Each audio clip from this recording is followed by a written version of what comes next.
이집트기 3장 7절부터 15절까지 말씀 여러분이 교독하면서 나아가도록 하겠습니다. 제가 7절부터 읽겠습니다. 여호와께서 말씀하셨습니다. 내가 진실로 이집트에 있는 내 백성들의 고통을 보았으며 그들이 감독관들 때문에 울부짖는 소리도 들었다. 나는 그들의 고통을 잘 알고 있다. 그래서 내가 내려온 것이다. 내가 그들을 이집트 사람들의 손에서 구해내고 그 땅에서 그들을 이끌어내어 아름답고 넓은 땅, 젖과 꿀이 흐르는 땅, 곧 가나안 족속과 헷 족속과 아모리 족속과 브리스 족속과 히위 족속과 여부스 족속의 땅으로 인도할 것이다.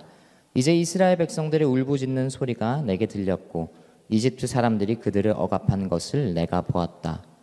그러니 이제 너는 가거라. 내가 너를 바로에게로 보내 너로 하여금 내 백성 이스라엘 자손을 이집트에서 이끌어내게 할 것이다. 그러자 모세는 하나님께 제가 도대체 누구라고 바로에게 간다는 말씀이십니까? 제가 이스라엘 백성들을 이집트에서 이끌어낸다는 말씀이십니까? 하고 말했습니다. 하나님께서 내가 분명히 너와 함께 할 것이다. 내가 백성들을 이집트에서 인도해 나고 나면 이 산에서 하나님께 예배할 것인데 이것이 내가 너를 보냈다는 표적이 될 것이다 라고 말씀하셨습니다. 모세는 하나님께 제가 이스라엘 백성들에게 가서 너희 조상의 하나님께서 나를 너희에게 보내셨다라고 할 때 그들이 그의 이름이 무엇이냐 하고 물으면 제가 뭐라고 해야 합니까? 라고 말했습니다. 하나님께서 모세에게 나는 스스로 있는 자다. 너는 이스라엘 백성들에게 말하여라. 스스로 있는 자가 나를 너희에게 보냈다라고 말이다. 함께 읽겠습니다. 하나님께서 또 모세에게 말씀하셨습니다. 이스라엘 백성들에게 말하여라. 여호와 너희 조상의 하나님 이삭의 하나님 야곱의 하나님이 나를 너희에게 보내셨다라고 말이다. 이것이 내 영원한 이름이요 대대로 기억해야 할 내 이름이다. 아멘. 이 말씀 가지고 최대영 목사님께서 말씀 전해주시겠습니다. 네, 오늘도 귀한 예배 가운데 오신 분들을 주님의 이름으로 환영하고 축복합니다.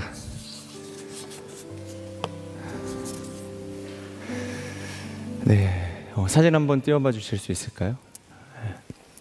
이미 뭐 보셨을 분들도 계시고 그래도 나름 유명한 일화인데 이 미국 43대 대통령이었던 이 조지 부시 대통령과 당시 국무장관이었던 콜린 파월이 커피숍에서 이제 대화를 하게 되죠. 그랬더니 대통령이 묻는 겁니다. 우리에게는 3차 세계대전을 일으킬 계획이 있다. 이제 국무장관이 깜짝 놀랍니다. 우리에게 그런 계획이 있다고요? 도대체 뭐냐고 이제 이야기를 해달라는 거예요.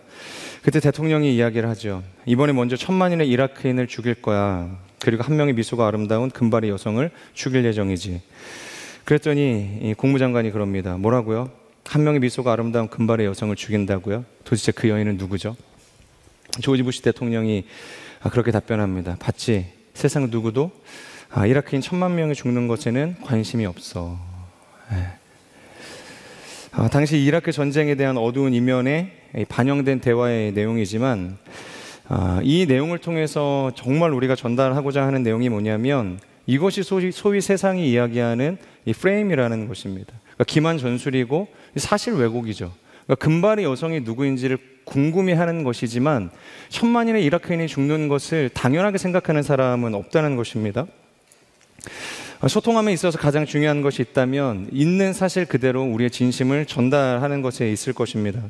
근데 세상은 마치 적당한 자극을 주고 우리의 시선을 돌릴 수 있는 이 금발의 여인을 언급함으로 그 사실을 의도적으로 은폐하고 숨기고 우리로 하여금 생각하지 못하게 만들었다는 것이죠. 그래서 과거 이 월터 리프만이라는 미국의 작가의 글을 보면 이런 내용이 있습니다. 미국 언론이 러시아 혁명에 관해 정확한 실상을 전달하는 데 실패한 것은 무엇이 실제 일어났는지를 본 것이 아니라 사람들이 보고 싶어하는 것을 봤기 때문이다. 봐야 할 것을 보지 못하게 하고 사람들이 열광하고 소위 사람들에게 자극을 줄 수 있는 것들을 편집해서 보여주었다는 것입니다. 소위 우리가 흔히 이야기하는 악마의 편집과도 같은 개념이라고 볼 수 있습니다. 자, 그런데 여러분, 이 인류 역사상 그리고 성경의 역사상 이런 기만 전술의 대가가 있다면 누굴까요? 저는 아닌데요. 네, 이런 표정들이신데 바로 이 사단이라는 존재입니다. 이 거짓의 아비이기도 하고 모든 인류를 이 거짓이라는 프레임으로 하나님으로부터 분열시키고 멀어지게 한 존재가 사단이었죠. 그러니까 사단은 끊임없이 우리의 인생에서 우리가 정작 봐야 할 것을 보지 못하게 한다. 그리고 우리가 들어야 할 것들을 듣지 못하게 한다는 것입니다. 그러니까 다른 것에 집중하게 해서 다른 것을 선택하게 해서 하나님과 우리 관계를 왜곡시키고 분열을 일으키는 존재, 그것이 바로 사단이라고 이야기할 수 있는 것이죠. 오늘의 본문으로 한번 들어가 볼까요? 모세가 하나님과 이 대면함에 있어서 주목했어야 할 진실은 무엇이었을까요? 모세는 무엇을 보아야 했을까요? 바로 내가 보고 싶은 나라는 존재를 보는 것이 아니라 하나님께서 보여주시는 현실을 볼 수 있는 믿음이 있었어야 된다는 것입니다. 하지만 모세는 계속해서 하나님께 그런 이야기를 합니다. 저는 연약한 사람입니다. 저는 말도 서투르고요. 저는 이미 실패한 인생이라고 하나님께 그렇게 이야기를 합니다. 물론 팩트를 놓고 보면 틀린 말이라고 할 수는 없습니다. 그는 한때 애굽의 왕자였지만 이제는 살인자가 돼서 도망쳐 나온 신세가 됐죠. 동족에게도 버림받고 애굽 사람들에게도 버림받은 채 이 광야로 도망쳐 나온 지 이미 40년이 된 시점이었다는 것이죠. 이제는 자신의 나이가 80입니다. 그러니까 늙어서 기력도 없는, 이제는 누군가의 앞에 서서 그 사람들을 이끌 만한 사람이 아니었다는 것입니다. 그러니까 이런 자신에 대한 메타 인지가 너무 객관적이기 때문에 사실 뭐라고 우리가 여기다가 책 잡을 만한 것이 없다는 것이죠. 근데 여기서 질문 한번 해보자는 거죠. 하나님께서 과연 이것을 모르시고 모세에게 찾아와서 내가 너를 민족의 구원자로 콜링할 예정이야, 가라, 이렇게 이야기하시는 걸까요? 과연 하나님께서 모세의 과거가 바로의 양자였지만 지금은 도망자의 신세로 전락했고 광야에서 이러지도 저러지도 못한 채 40년의 시간을 허비하며 80이 된 노년의 나이라는 것을 모르셨기 때문에 모세에게 지금 찾아와서 그를 콜링하고 계시는 것일까? 하나님은 모든 이 모세의 연약함, 그의 상처받은 이 과거와 실패를 다 알고 계심에도 불구하고 찾아오셨다는 것입니다. 자, 그렇다면 여기서 모세가 주목해야 할 진실은 무엇일까요? 오늘 본문 7절의 말씀을 우리 먼저 같이 한번 읽겠습니다. 시작. 네, 같이 읽겠습니다. 시작. 내가 진실로 이집트에 있는 내 백성들의 고통을 보았으며 그들이 감독관들 때문에 울부짖는 소리도 들었다. 나는 그들의 고통을 잘 알고 있다. 자, 첫 번째 진실은 바로 이것입니다. 하나님께서 모세를 부르신 이유는 모세의 컨디션이 좋기 때문이 아니라는 거예요. 그가 읽어놓은 커리어가 훌륭했기 때문이 아니라는 것입니다. 바로 하나님께서 이스라엘 민족에 무엇을 들으셨어요? 신음소리를 들으셨기 때문이라고 성경이 이야기하죠. 지금 하나님은 모세의 능력보다 이 백성의 아픔을 먼저 주목하고 계셨다는 것입니다. 그리고 그 아픔을 품으시고 모세라는 한 사람을 지금 부르고 계신다는 거예요. 그렇기 때문에 모세가 지금 이 콜링의 상황 속에서 봐야 할 첫 번째 진실은 나는 연약한 사람입니다. 나는 자격 없는 사람입니다. 이 스스로에 대한 자기 연민이 아니라 하나님께서 백성들의 신음한 소리를 들으셨다라는 것을 볼 수 있어야 했다는 것입니다. 이것을 조금 더 확장해 살펴보자면, 그래서 모세가 마주해야 할 두 번째 진실은 바로 하나님은 어떤 하나님이세요? 언약의 하나님이시다. 근데 제가 이걸 자막을 다 드렸는데 자막이 없는 것 같아요. 네. 자, 하나님은 언약의 하나님이시다. 우리 6절의 말씀을 같이 한번 읽어보겠습니다. 시작.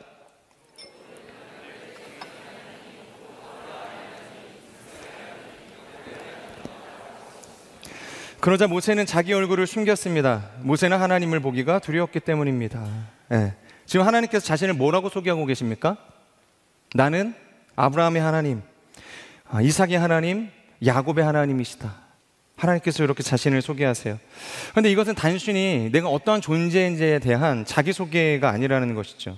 그냥 나는 아주 오래전부터 너의 조상 때부터 함께 그들과 관계를 맺었던 그런, 내가 그래서 그들을 안다, 이 정도 수준의 어떤 소개가 아니라는 것입니다. 이 말 안에는 나는 언약을 기억하고 그 언약을 지키는 하나님이라는 숨겨진 의미가 있다는 것입니다. 우리가 하나님의 속성을 가지고 그분을 표현할 때 아마 이런 이야기 많이 하실지 모르겠습니다. 전능하신 하나님, 뭔가 간절한 기도 제목이 있으면 제발 전능하신 하나님, 우리를 불쌍히 여겨주세요. 그런 표현 하지 않습니까? 그러니까 신이라는 존재는 그러니까 모두가 다 아는 거예요. 전능성이라는 것을 가지고 있어야 된다는 것이죠. 그렇기 때문에 무언가를 우리가 신적인 존재로 믿을 때 그 신은 반드시 이 전능함이라는 것을 가지고 있어야 된다는 것입니다. 그런데 이와 관련해서 성경이 보여주는 굉장히 중요한 이 역설이 하나 있다는 거예요. 이처럼 전능하신 하나님께서도 딱 한 가지 못하시는 일이 있어요. 그게 뭘까요? 분명 하나님은 전능하신 분이신데 할 수 없으면 그게 전능하신 건가? 이런 뭔가 합리적인 사고를 하실 수 있겠죠? 그것은 바로 하나님께서 스스로 선언하신 말씀을 어기시는 것을 하실 수 없다는 겁니다. 하나님께서 친히 선언하신 언약, 바로 자기 말씀을 스스로 거스르는 일을 결코 하실 수 없다는 거예요. 이것을 신학에서는 뭐라고 할까요? 전능자의 딜레마라고 부릅니다. 그러니까 전능성의 딜레마라고도 부르는 거죠. 그분은 전능하시지만, 그래서 모든 것을 초월하신 하나님이시지만 결코 자기 존재와 자기의 말씀을 부인하는 방식으로는 이 전능성을 증명하실 수 없는 분이시라는 거예요. 그렇게 자신의 전능함을 행사하실 수 없는 분이라는 겁니다. 자, 창세기 아브라함의 이야기로 한번 들어가 볼까요? 하나님께서 이 하란 땅에 있는 아브라함에게 찾아오셔서 말씀하십니다. 너는 너의 고향 친척과 아버지의 집을 떠나라. 내가 너를 복의 근원으로 되게 하겠다. 아브라함은 한 번도 이런 영적인 존재가 자신을 찾아와서 말을 거는 사건을 경험해 본 적이 없습니다. 그러니까 그 만남의 충격이 얼마나 강력했는지, 그리고 신비로웠는지 하나님께서 찾아오셔서 한 번 말씀했을 뿐인데 온 가족을 다 데리고서 고향을 떠나게 되었죠. 그런데 문제가 뭘까요? 바로 하란에서의 가나안으로 가기 위해서는 굉장히 큰 강을 건너야만 했다는 것이죠. 근데 이게 무슨 문제일까? 제가 한번 생각을 해봤습니다. 지금 제가 이 강을 건너는 게 문제라고 이야기하면 지금 우리는 뭐라고 받아들일까? 강 건너서 오신 분들 계시죠? 손 한번 들어보시겠어요? 나는 강 건너에서 지금 넘어왔다. 여러분, 우리는 예배 하나를 참여하기 위해서 강을 건너는 일은 결코 어려운 일이 아닙니다. 이 한강이라는 게 세계적으로 굉장히 큰 폭을 자랑하고 길이를 자랑하는 이 규모를 보이고 있지만, 얼마든지 강사에 연결되어져 있는 수많은 다리들을 통해서, 그리고 차를 통해서 운전해서 건너가면 1분이면 건너갈 수 있는 그런 수준밖에 되지 않는다는 거예요. 그러니까 손쉽게 강을 우리는 건널 수 있습니다. 하지만 이 고대 근동에서 강, 그리고 이 바다와 같은 개념은 세상의 끝을 의미했고 단절을 의미했고 심연과 이 죽음이라는 것을 상상하게 만드는 개념이었다는 거예요. 그러니까 아버지 이 제라, 그러니까 아브라함의 아버지 데라도 같이 갔거든요. 그러니까 데라의 입장에서는 이 강을 건너는 게 너무 큰 리스크인 거예요. 그러니까 리스크인 거인 것입니다. 그러니까 어떤 결정을 하냐면, 야, 우리는 이 강을 건널 수 없다. 네가 들은 대로 이 가나안으로 우리는 이 강을 건너서 갈 수 없어. 그 자리에 주저앉게 됩니다. 하란에서 그리고 10수년의 시간이 지나가게 되죠. 그러니까 사람의 계산과 두려움 때문에 그들은 중간 지점에서 멈춰서게 됐다는 거예요. 근데 여기서 재밌는 게 뭐냐면, 이 아브라함의 아버지의 이름이 뭡니까? 제라죠. 제라는 히브리어 어원에서 지연시킨다, 그리고 늦추다라는 의미를 가지고 있습니다. 그러니까 그가 가진 이 이름의 뜻처럼 그는 실제로 자신의 삶도 믿음도 그리고 하나님 앞에서 순종을 행해야 할 그 모든 영역에서도 지연시키는 존재가 되었다는 거예요. 그런데 성경을 계속해서 읽다 보면은 아주 인상적인 장면이 하나 나오는데, 이 데라가 죽자 아브라함이 곧바로 일어나 그 강을 건너서 약속하신 그 하나님이 주시겠다고 하는 기업, 이 가나안을 향해서 나아갔습니다. 왜일까요? 왜 갑자기 데라가 죽자 강을 건너서 가나안으로 건너갈 용기가 생긴 걸까요? 그건 데라가 죽었기 때문에 너무 자연스러운 전개였을까요? 아버지가 가지 말라고 그렇게 막으셨기 때문에 지원하는 저 사람 죽었으니 이제 우리가 일어나 마치 베델로 올라가자, 야곱이 외쳤던 것처럼 그렇게 가나안으로 올라가자, 그것을 외치면서 건너간 것일까요? 그 이유는 바로 이 아브라함의 믿음 때문이 아니라 하나님께서 다시 아브라함을 찾아오셨기 때문이에요. 하란에서 그들이 머물러 있을 때 아버지 데라가 죽고 난 다음에 하나님께서 먼저 찾아오셨는데, 그 본문이 바로 우리가 너무 잘 아는 창세기 12장 1절에서 3절의 본문입니다. 그러니까 하나님께서 찾아오시는 거예요. 수십 년의 시간이 지났지만 나는 그 언약을 잊지 않았다. 언약을 기억나게 하시고 확인시켜 주셨다는 거죠. 뭡니까? 내가 너로 큰 민족을 이루고. 우리 같이 한번 읽어볼까요? 네, 방금 그 자막 맞습니다. 제가 봤어요. 네, 같이 읽겠습니다. 시작.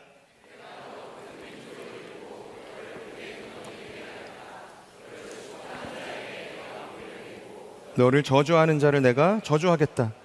자, 바로 여기에 있는 것입니다. 아브라함이 어떻게 그 자리를 털고 일어나 강을 건널 수 있었는가? 이와 같은 하나님의 언약의 말씀이 그에게 찾아오자 데라로 인해서 지연되어졌던, 멈춰 있었던 그들의 부르심이 다시 생기를 찾고 움직이기 시작했다는 것이죠. 그리고 이어서 이 모든 일련의 과정을 바라보면서 이 창세기 기자였던 모세가 12장 5절에서 이런 표현을 쓰는데요. 우리 같이 한번 읽어볼까요? 창세기 12장 5절입니다. 시작. 아브라함이 그의 아내 사레와 조카 롯과 하란에서 모은 모든 소유와 얻은 사람들을 이끌고 가나안 땅으로 가려고 떠나서 마침내 가나안 땅에 들어갔더라. 자, 5절 끝에 보면 뭐라고 표현이 되어져 있죠? 그들이 마침내 가나안 땅에 들어갔다라는 표현이 있죠. 근데 왜 굳이 모세는 이 표현을 쓸 때 마침내라는 단어를 사용한 걸까요? 단순히 문장이 매음새를 이쁘게 하기 위해서 부사적인 표현으로 이것을 사용한 것일까요? 굳이 왜? 마침내가 없어도 되잖아요. 우리말 성경에는 마침내가 없습니다. 근데 개역개정이 조금 더 원어적인 뉘앙스를 잘 담아내고 있는 것 같아요. 왜 굳이 이 원어에는 마침내라는 표현이 있는 것일까요? 여기에는 바로 하나님의 마음이 담겨져 있기 때문이다 라고 저는 봅니다. 그러니까 하나님의 열심이 이 마침내라는 표현에 담겨져 있는 거예요. 그래서 이것을 다시 읽어보면 모세는 이것을 3인칭으로 바라보면서 하나님께서 이 상황을 어떻게 주도하셔서 그들을 가나안에 들어오게 하셨는가를 적고 싶었던 거예요. 그러니까 마침내가 필요한 겁니다. 이제 다시 읽어볼게요. 마침내 하나님께서 아브라함의 가족을 가나안까지 이끄셨다. 여러분, 마침내가 있는 것과 없는 것의 이 어감 차이가 굉장히 나지 않습니까? 동의가 안 되세요? 이 마침내를 통해서 이 모세가 말하고자 했었던 것은 무엇인가? 바로 아브라함이 믿음이 좋아서가 아니라 그가 가지고 있는 탁월한 리더십 때문이 아니라 하나님의 언약을 향한 그 하나님의 열심이 그들을 잡아 끌어서 이 가나안에 마침내 기필코 세우셨다는 것을 증명하고 싶었던 거예요. 그래서 여기에 이 마침내가 필요한 것입니다. 여러분, 세상에 이런 언약이 어디 있습니까? 이렇게 한쪽의 일반적인 열심과 헌신으로 유지되어지는 언약이 어디 있습니까? 그렇기 때문에 이 언약의 위대함은 아브라함이 아니라 오직 누구에게 있습니까? 하나님께 있는 거예요. 하나님께 있는 거. 자, 그러면 우리 출애굽기 본문으로 다시 돌아가 볼까요? 여러분, 왜 하나님께서 굳이 나는 아브라함의 하나님, 야곱의 하나님, 이삭의 하나님이라고 자신을 소개했을까요? 지금까지 제가 창세기를 통해서 이야기했던 것처럼 나는 그때도 그렇고 지금도 그렇고 너희와 맺은 언약은 무슨 일이 생겨도 반드시 지켜내는 언약의 하나님, 그 전능한 하나님이라는 것을 소개하기 위함이었다는 것입니다. 지금 하나님께서 단순히 그냥 이스라엘을 바라보는데 얘네가 너무 고생하고 있어. 그래서 원래는 없던 마음이 갑자기 생겨서 그들에게 개입하신 것이 아니라는 것입니다. 하나님은 철저히 언약을 근거로 움직이고 계시는 상황이라는 거죠. 내가 너희 조상들과 맺었던 그 언약 때문에 나는 지금도 너희를 포기할 수 없다. 우리가 좀 전에 창세기 12장을 이야기했지만 창세기 15장에는 다시 하나님께서 야, 엘리에셀 아니야, 하늘을 봐, 그러면서 다시금 그 자손에 대한 축복을 주시죠. 그리고 난 다음에 너무 아브라함이 못 믿어오니까 횃불 언약이라는 것을 진행을 합니다. 재물을 가지고 오게 해요. 그리고 아브라함을 재우십니다. 그리고 하나님께서 친히 이 제단 위에 이 불을 내리셔가지고 이 짐승을 쪼개시고 다 태우시는 일이 있어요. 여러분, 이게 왜 중요하냐면 하나님께서는 여전히 하나님을 신뢰하지 못하는 이 아브라함, 그리고 앞으로 나아질까? 아브라함은 여전히 나아질 것 같지 않은 이 확신이 하나님께 있으신 거예요.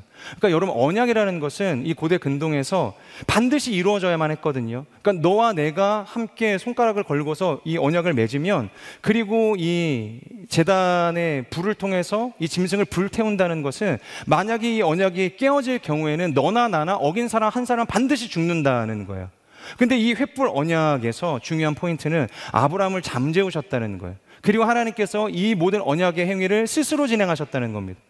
이 뜻이 무엇이냐면 네가 앞으로 불성실해도 나의 이 언약을 신뢰하지 못하고 엇나가는 일을 선택할지라도 내가 다 책임지겠다.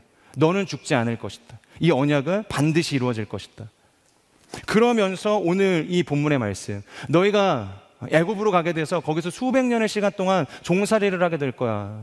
하지만 하나님께서 그곳에서 너희들의 신음을 듣고서 건져낼 그날을 언약으로 손가락을 걸고서 약속을 하시는 거예요. 그러니까 여러분, 이 언약이 지켜질 수밖에 없겠죠. 한 사람의 이 무자격함으로, 연약함으로 이 언약이 취소될 수가 없다는 것입니다.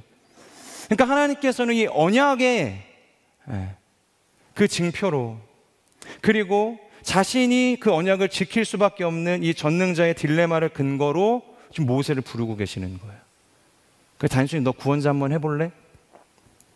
이런 개념이 아니라는 것입니다. 여러분, 우리의 인생이 실패하는 이유가 어디 있을까요? 오늘 제목이 이 흔들리는 이 믿음에 대한 거 아닙니까? 우리가 기도하고 예배하고 뜨겁게 하나님을 만나고도 확신을 갖고 세상 가운데 나가지만 여전히 흔들리고 무너지게 되는 이유가 어디 있습니까? 물론 우리의 가진 능력이 한계가 많기 때문이기도 하겠죠. 하지만 철저히 하나님의 이 부르심이라는 프레임 안에서 우리가 생각을 할 때 이 하나님의 부르심이라는 것이 마치 무너지는 것처럼 보여지는 이유는 무엇일까요? 그것은 바로 이 모세와 같이 정작 봐야 할 것을 보지 못하고 나는 할 수 없습니다.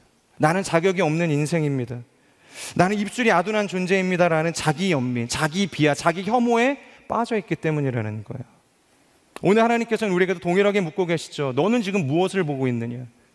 너가 봐야 할 진실은 무엇이냐? 너의 연약함이냐? 아니면 언약의 하나님이냐? 저는 모세가 그랬듯 우리도 보고 싶은 나가 아니라 보여지는 내가 아니라 하나님이 보여주시는 진실을 볼 수 있는 눈이 열리기를, 그래서 두려움 앞에서도 결코 흔들리지 않는 믿음을 갖는 인생이 되기를 주님의 이름으로 축복합니다. 그렇다면 조금 더 이 출애굽기의 상황을 통해서 모세가 바라봐야 했을 하나님은 어떠한 분이신가를 좀 나눠보기를 원합니다. 첫 번째, 모세는 그럼 어떠한 하나님을 바라봐야 했는가? 이 출애굽기의 배경은 대략 이렇죠. 우리가 잘 아는 것처럼 야곱이 가족 70명을 데리고서 요셉이 머물고 있는 이 애굽으로 이주하게 됩니다. 고센 땅에 정착을 하게 되죠. 그런데 요셉이 총리로 있을 때, 그리고 요셉을 기억하는 왕이 살아 있을 때까지만 하더라도 야곱의 자손들, 이스라엘 민족들 가운데는 아무런 문제가 없었습니다. 그런데 출애굽기 1장 8절을 보면 뭐라고 이야기하는가? 요셉을 알지 못하는 새 왕이 일어났다라고 이야기합니다. 그러니까 문제가 뭘까요? 요셉을 알지 못하는, 그때 당시에 이 총리의 이 커리어를 알지 못하는 왕이 일어나게 된 거예요.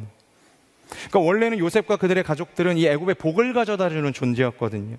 그런데 이제는 요셉과 그들의 가족을 알지 못하는 왕이 일어나게 되니까 그들이 불어나는 인구수가 부담이 되는 겁니다. 언제 이 애굽과 인원수의 전세 역전이 일어나게 될지를 모르게 되는 거예요. 그러니까 이게 잘못해서 마음을 잘못 먹으면 이 반역이 일어나는 거 아니야? 그러니까 왕이 이제 걱정을 하기 시작을 하는 겁니다. 그래서 그가 생각한 궁여지책이 뭐였냐? 첫 번째, 가혹한 노동으로 이스라엘 사람들을 죽음으로 몰아넣자였습니다. 그러니까 감당할 수 없는 이 노동을 통해서 이 사람들을 어떻게든 죽여보자, 이제 수를 좀 줄여보자, 이제 그 생각을 했는데, 그럼에도 불구하고 하나님이 은혜를 주셔서 이스라엘 민족의 인구수가 계속해서 늘어났다 성경이 이야기합니다. 그래서 플랜 B를 세우는데 뭐였습니까? 플랜 B, 산파들에게 새로 태어나는 이스라엘의 영아들을 살해하라고 지시를 하죠. 여자면 살려주되 남자면 다 죽이라는 이야기를 했다는 거예요. 그런데 여기서 재밌는 게 뭐냐면, 바로는 이스라엘을 두려워해서, 그들이 불어나는 것을 두려워해서 하지 말아야 할 살해를 지시하거든요. 그런데 오히려 산파들은 바로가 아니라 누구를 두려워했다고 이야기하냐면 하나님을 두려워해서 마땅히 그들이 해야 할 일들을 행했다, 성경이 그렇게 이야기합니다. 굉장히 아이러니죠. 우리 출애굽기 1장 17절의 말씀을 같이 한번 읽겠습니다. 개역개정 버전입니다. 시작.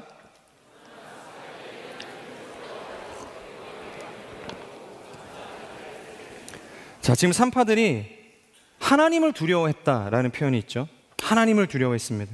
그런데 이것을 원어로 보면 산파들이 두려워했던 그 하나님을 뭐라고 표기를 하냐면 하 엘로힘, 그러니까 엘로힘이라는 그 신 앞에 정관사 하가 붙은 거예요. 그러니까 그 하나님을 두려워했다라는 표현이 되는 것이죠. 이게 무슨 차이냐? 지금 저를 그렇게 쳐다보고 계시는 것 같아요. 그 하나님이나 그냥 두려워한 게 중요한 거 아니야? 근데 여러분, 고대 세계에서 일반적인 사람들이 자기가 믿는 어떤 신적인 존재에 대해서 이야기를 할 때 엘로힘이라고 이야기를 했습니다. 그러니까 다 엘로힘인 거예요. 이 로마의 로마가 아니라 이 애굽에 있는 수많은 신들을 다 그냥 엘로힘으로 부를 수 있는 거예요. 네가 믿는 신도 엘로힘, 내가 믿는 신도 엘로힘, 우리 모두가 믿는 신도 다 엘로힘이라고 불릴 수 있었다는 거예요. 그러니까 자신들이 믿는 신은 그 당시에 이꼴 엘로힘이었다는 거예요. 그러니까 이게 중요한 의미가 되는 겁니다. 산파들이 엘로힘을 두려워했다는 것이 아니라 산파들이 두려워했었던 신은 하 엘로힘, 바로 그 하나님을 두려워했다는 것이 되는 것이죠. 그냥 막연한 신, 이 애굽 사람들이 두려워하는 어떤 초월적인 그냥 많은 신 중에 한 명을 그들이 두려워했다는 것이 아니라 바로 그 하나님 하 엘로힘을 두려워했다는 것입니다. 여러분, 이스라엘 민족에게 있어서 하 엘로힘은 누구일까요? 그 하나님은 누구겠어요? 앞서 이야기했던 것처럼 아브라함을 부르시고 이삭도 부르시고 야곱도 인도하시고 온 세상의 흉년 가운데 그들을 애굽에 머물게 하신 어떤 하나님이세요? 언약의 하나님, 에베네셀의 하나님이셨다는 거예요. 그러니까 이 산파들은 그 하나님을 기억했다. 그래서 그 하나님을 두려워했다고 이야기를 하는 것입니다. 자, 그렇다면 여러분, 그 명령이 그 하나님을 두려워하는 것으로 그냥 무조건 안 지킬 수 있을 만한 것이었습니까? 그러니까 산파라는 게 사실 뭐 직업군으로 보자면 굉장히 보잘것없는 직업 아니었겠어요? 근데 한 나라의 왕입니다.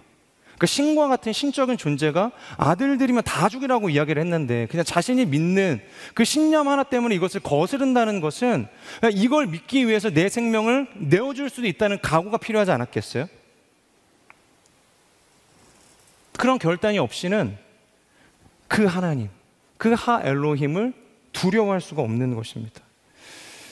여러분, 여기에 중요한 신학적 원리가 있습니다.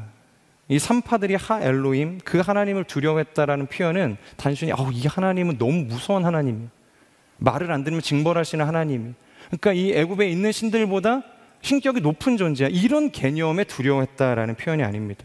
히브리어 야레는 이 무서워하다, 두려워하다라는 이 표현보다는 경외하다, 그러니까 경배한다라는 의미를 가지고 있다는 거예요. 그러니까 뭡니까?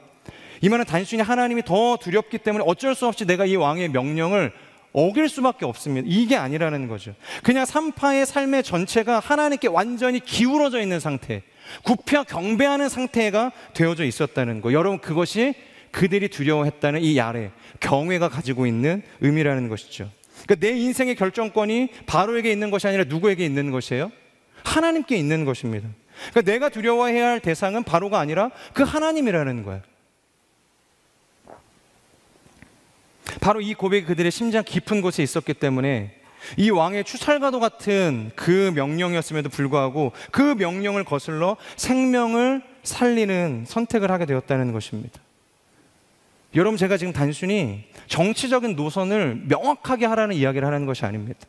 그러니까 정치적인 저항을 하라는 게 아니에요. 하나님의 명령과 세상의 명령에 상충할 때 정치적인 성격을 띠십시오, 이 얘기하는 것이 아니라는 것입니다. 이것은 순전히 예배자적인 결단이라는 거예요.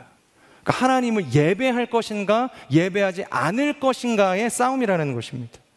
자, 그렇다면 이 그림을 그대로 모세에게 가져가 보자는 거죠. 지금 모세는 떨기나무 불꽃 앞에서 하나님을 만났죠. 그리고 하나님께서 사명을 주십니다. 이제 네가 가서 내 백성을 구출해라, 이끌어내라. 그런데 이때 모세의 반응이 뭡니까? 계속해서 자기 자신만 보고 있는 거예요. 저는 말이 둔합니다, 저는 자격이 없습니다, 저는 이미 실패한 거 하나님 알지 않으십니까? 여러분, 하나님도 다 아신다고요. 우리가 그렇게 고백하지 않더라도 하나님 이미 다 아세요.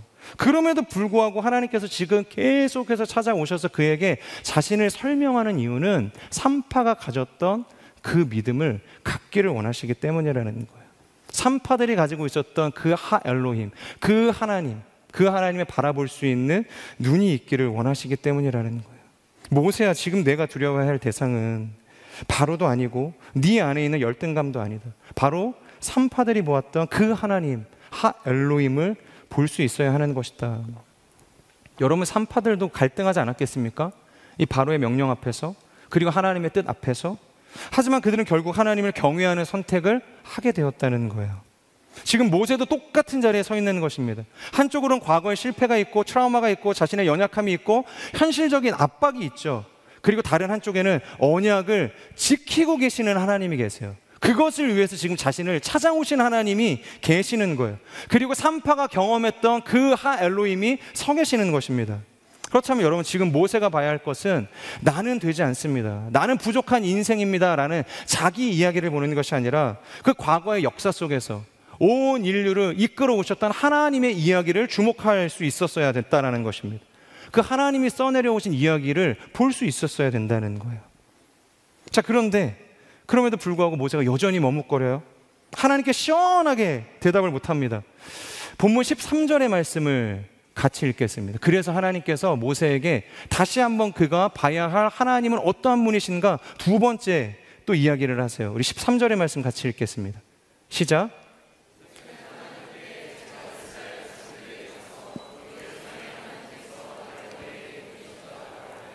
그들이 그의 이름이 무엇이냐 하고 물으면 제가 뭐라고 해야 합니까? 라고 말했습니다.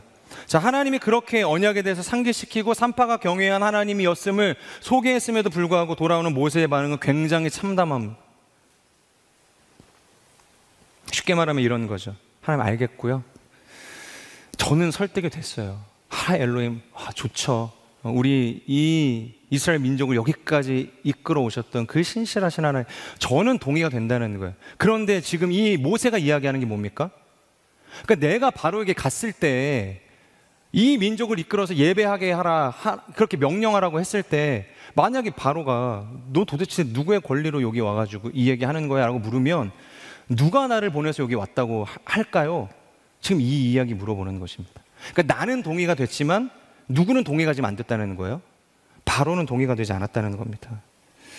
그러니까 그들이 이 이야기를 했을 때 퍽이나 이제 수긍하고서 야 가라, 너네가 원하는 그 엘로힘 경배해, 그렇게 하겠냐는 것입니다. 그러지 않을 거라는 거예요. 만약에 저 같았으면 여기까지 이야기했는데 이런 반응이었으면 그냥 다 뒤집어 엎었을 것 같아요. 그게 너무 당연하죠. 그런데 하나님께서 뭐라고 이야기하시는가? 우리 14절의 말씀을 같이 한번 읽어볼까요? 시작. 모세에게 말씀하셨습니다. 나는 스스로 있는 자다. 너는 이스라엘 백성들에게 말하여라. 스스로 있는 자가 나를 너희에게 보냈다라고 말이다. 자, 문장만 보면 지금 뭔가 엄청 멋있는 말씀을 하시는 것 같아요. 지금 뭐라고 하시는 거예요? 나는 스스로 있는 자다. 이게 무슨 의미예요? 영어로 하면 I am who I am. 뭔가 되게 멋있지 않아요? 영화 대사에서 막 나올 법한. 당신 누구십니까? 나는 스스로 있는 자다. 뭔가 울림이 있지 않으세요? 근데 어떤 뜻인지 사실 잘 모르겠어요. 누군가 만약에 저에게 이름을 물어요. 누구십니까? 그럼 제가 뭐라고 대답해야 될까요? 저에게는 아주 명확하고 분명한 이름이 있지 않겠어요? 최대흥이라는 이름이 있습니다. 그러니까 미사여구 붙일 필요 없이 그냥 저는 최대흥인데요, 그렇게 이야기하면 되거든요. 근데 지금 하나님께서 딱 말씀하시는 뉘앙스를 그냥 좀 극단적으로 표현하자면 이런 거예요. 저는요, 커피와 비스킷을 굉장히 좋아하는 사람이고요. 그리고 여름이 돼서 시간이 되면은 이 바캉스 가가지고 거기서 프리다이빙을 즐기는 사람이에요. 되게 이상하지 않으세요? 당신의 이름은 무엇입니까? 이름을 물어봤어요. 명확하게. 당신의 이름은 무엇입니까? 근데 이름은 이야기해주지 않고 자신의 기호에 대해서, 내가 어떤 걸 좋아하는지에 대해서 이야기한 것과 같은 것입니다. 완전히 동문서답을 하고 계시는 거죠. 근데 여기에도 굉장히 중요한 신학적 통찰이 있다는 것이죠. 그냥 이유 없이 하나님께서 이런 표현을 했을 리가 없다는 겁니다. 여러분, 성경에서 이름이라는 것은 굉장히 큰 의미가 있죠. 아까도 우리가 데라라는 이름을 통해서 어떤 상황 하나를 완벽하게 우리가 묘사하지 않았습니까? 아브라함이 멈춰 설 수밖에 없었던 이유 뭐예요? 지연시키는 자, 데라 때문이라는 겁니다. 아담으로 인해서 인류에게 죄가 들어와서 모두가 다 죽게 되지 않았습니까? 아담아, 흙이라는 이름입니다. 그러니까 아담의 이름에 우리의 인생은 유한한 인생이라는 것이 담겨져 있는 거예요. 그러니까 이름이라는 것은 당시에 이 유대인들에게, 이스라엘 민족에게, 그리고 고대 근동에서는 굉장히 중요한 의미가 있었다는 거예요. 한 개인과 사회에 굉장히 치명적인 영향을 끼칠 만큼의 그런 파급력을 가지고 있었다는 것이죠. 그런데 지금 잘 달래도 모자랄 판에, 그래서 이름을 가르쳐줘도 얘가 갈지 말지 알 수 없는 상황에서 하나님께서 뭐라고 하시는 거예요? 나는 스스로 있는 자야. 알아듣지 못할 이야기를 지금 하고 계시는 거예요. 그냥 이름 말해주시면 안 될까요? 왜 이름을 굳이 감추세요? 이름이 촌스러워서일까요? 여러분, 보통 이름이라는 것을 누가 지어줄까요? 누가 지어주셨어요? 당연히 부모님이 지어주셨겠죠? 보통 대부분. 저는 물론 철학관에서 지어주셨지만, 할아버지가 이게 역술에 관심이 있으셔서 저희 할아버지가 이제 돈을 주고 친구에게 이름을 만들어 오셨는데 최대영이었어요. 저는 이게 너무 싫더라고요. 그렇다고 해서 제가 뭐 태어나기 전에 내 이름은 뭘로 짓고 싶습니다, 그렇게 결정하고 나올 수 없잖아요. 그러니까 요즘 뭐 MZ세대의 어떤 그 시대상에 대해서 나음당했다라는 표현을 쓰지 않습니까? 정말로 내가 스스로의 이 출생에 관여할 수 있는 능력이 있다면 나는 이 세상에 태어나지 않았을 거야. 근데 부모가 자신의 능력도 되지 않으면서 가난을 물려줄 수밖에 없는 이런 비극적인 현실, 그 상황에도 불구하고 나를 낳았다는 거예요. 그러니까 이제 나는 나음당했다라는 표현으로 자신의 이 가난에 대해서 이제 변명을 하는 것이죠. 이와 같이 여러분, 우리는 자신의 이 하찮은 이름 석자도 스스로 결정해서 세상 가운데 나올 수가 없습니다. 자, 하나님의 존재를 생각을 해보자고요. 하나님 누가 나왔습니까? 도대체 누가 그분보다 선재해 계십니까? 누가 그분보다 먼저 세상 가운데 오셔서 그분의 이름을 지어줄 수 있냐는 거예요. 성경에서 보면은 가장 앞선 시간에 대해서 알파라는 표현을 쓰죠. 근데 이 창세기와 요한복음에서는 태초라는 표현이 나옵니다. 창세기 1장 1절 우리가 너무 잘 아는 표현이죠. 뭐라고 합니까? 태초에 하나님이 천지를 창조하시니라. 여러분, 여기에서 이 태초의 사전적이고 문맥적인 의미는 뭐냐면 세상 시간의 맨 처음을 이야기합니다. 그러니까 만물이 창조되어지는 가장 근원의 때, 그러니까 천지 창조의 딱 그 기점이 태초였어요. 베레시트라는 단어가 사용이 되죠. 자, 그럼 여기서 질문 하나를 던질게요. 그럼 이 시간 이전의 시간은 없을까요? 창세기 1장 1절 이전의 시간은요? 없을까요? 그 태초에 대한 개념이 바로 오늘 요한복음 1장 1절에서 나오는 것입니다. 우리 같이 한번 읽어볼까요? 시작.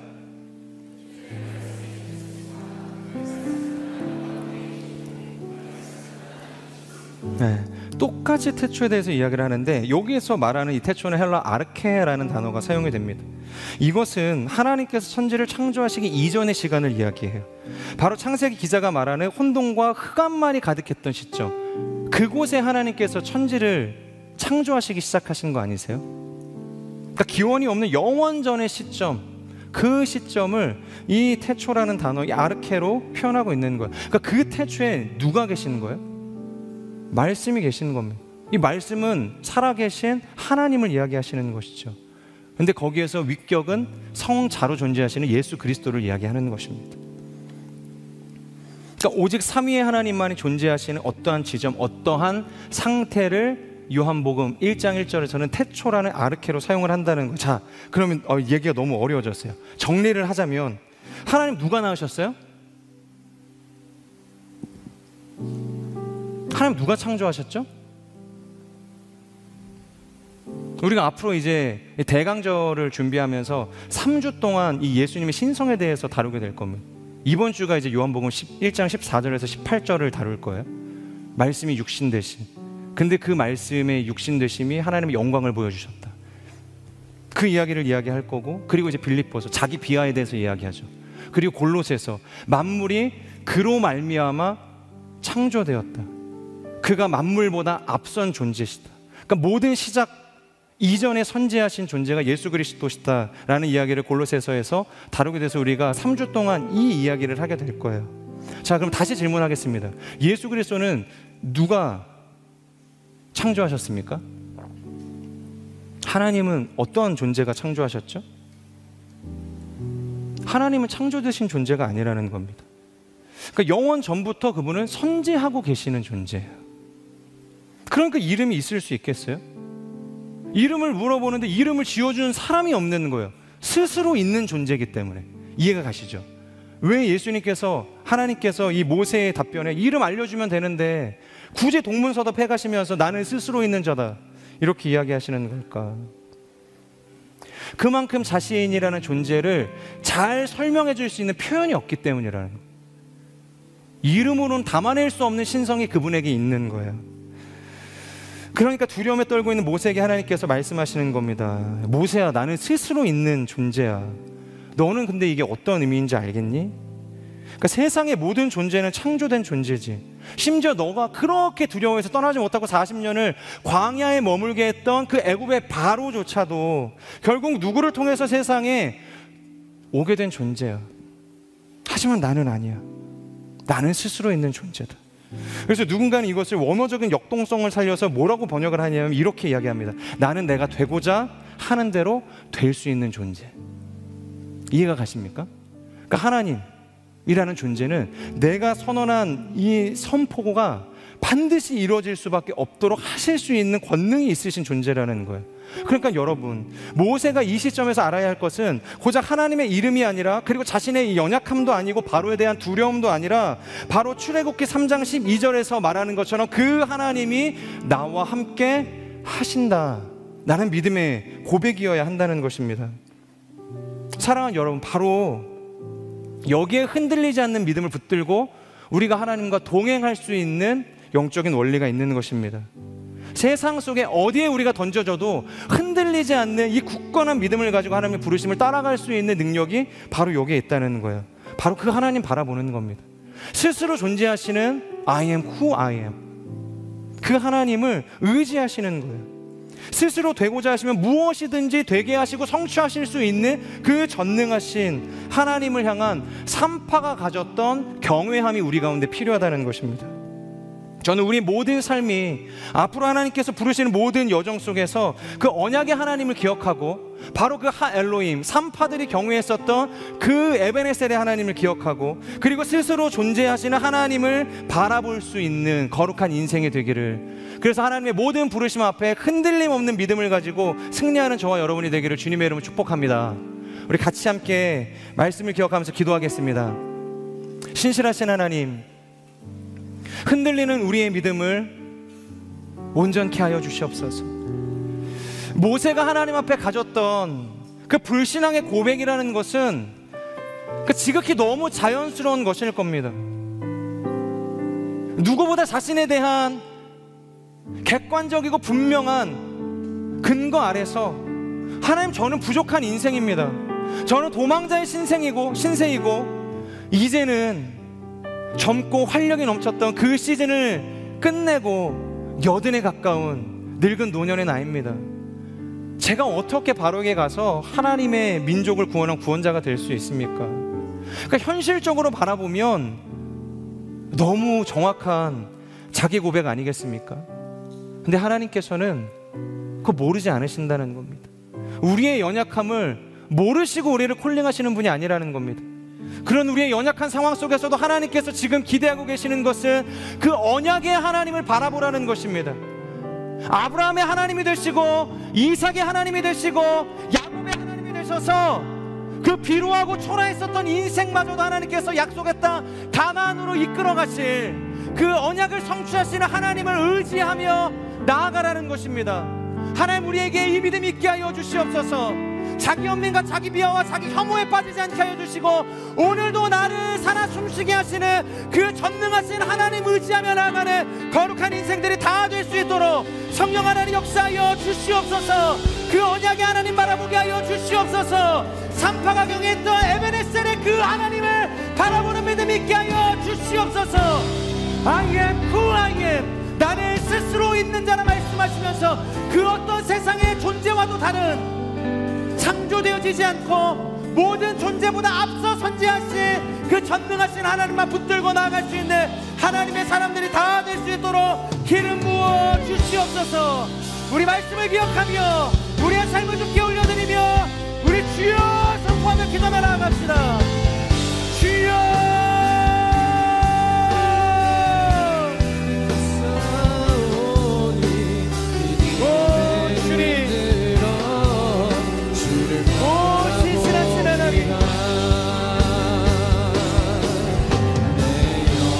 우리가 주님을 찬양합니다.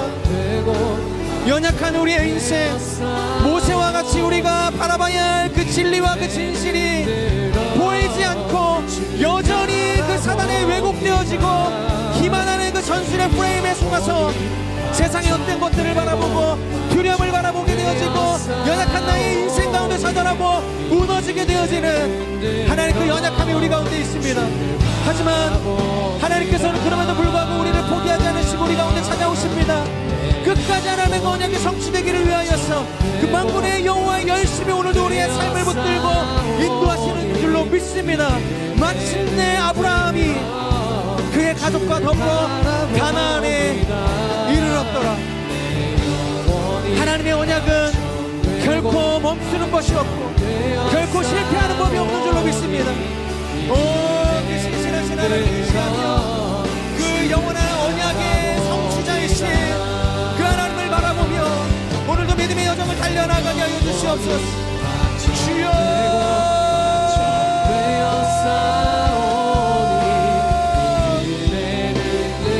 그 주님을 의지하며 나아갑니다.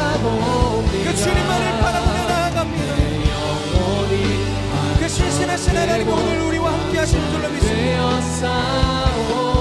나에게도 이 모세와 같이 하나님을 바라보지 못하게 하고 무너지며 넘어뜨리는 그 절망의 영역들이 있습니다. 끊임없이 하나님 오늘 가운데 찾아오셔서 말씀하시면서 불구하고 나의 눈을 닫고 귀를 막고 나의 마음을 완악함으로 내어줌으로 그 하나님의 음성을 거절하게 될 때가 있습니다. 하나님 이 시간 십자가의 능력 바라보게 하여 주시옵소서. 그 어떤 죄악과 불신앙도 소멸하시는 그 성령 하나님 우리 가운데 오셔서 우리 안에 있는 모든 악한 것들이 불타없어지게 되어지는 역사가 있게 하여 주시옵소서. 오 주님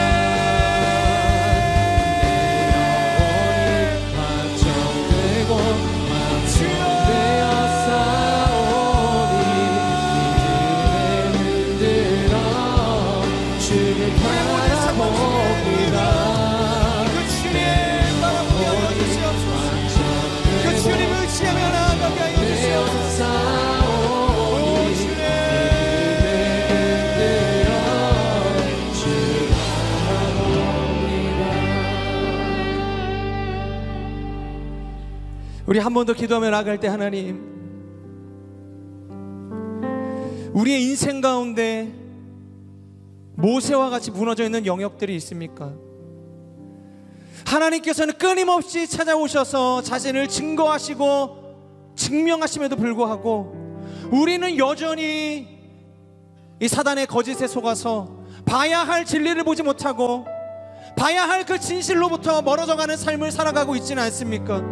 하나님이 아무리 우리 가운데 말씀하셔도 그것을 듣지 않기 위해서 우리의 귀를 막고 우리의 마음을 사단에게 내어주는 우리의 인생의 연약한 영역들이 있습니까? 하나님 이 시간 그 모든 영역들이 성령의 소멸하는 불로 불태워지는 역사가 있게 하여 주시옵소서. 빛이신 예수 그리스도께서 다시 한번 우리의 인생 가운데 찾아오셔서 모든 우리의 어두워진 마음들을 조명하여 주시옵소서. 하나님의 부르심의 소망의 뜻이 무엇인지를 우리가 분별하며 깨닫게 되어지는 역사가 있게 하여 주시옵소서. 주여 이 시간 우리 가운데 임하여 주시옵소서. 모든 두려움의 영은 떠나갈지어다. 모든 사단의 거짓된 속임수는 떠나갈지어다. 내 안에 있는 모든 불신앙의 영역들은 주 예수 그리스도의 이름으로 명하노니 묶임을 받고 떠나갈지어다. 이 시간 다시 한번 우리의 삶을 주 앞에 올려드리며 우리의 연약함을 주 앞에 내어던지며 우리 주여 선포하며 기도하며 나아갑시다. 주여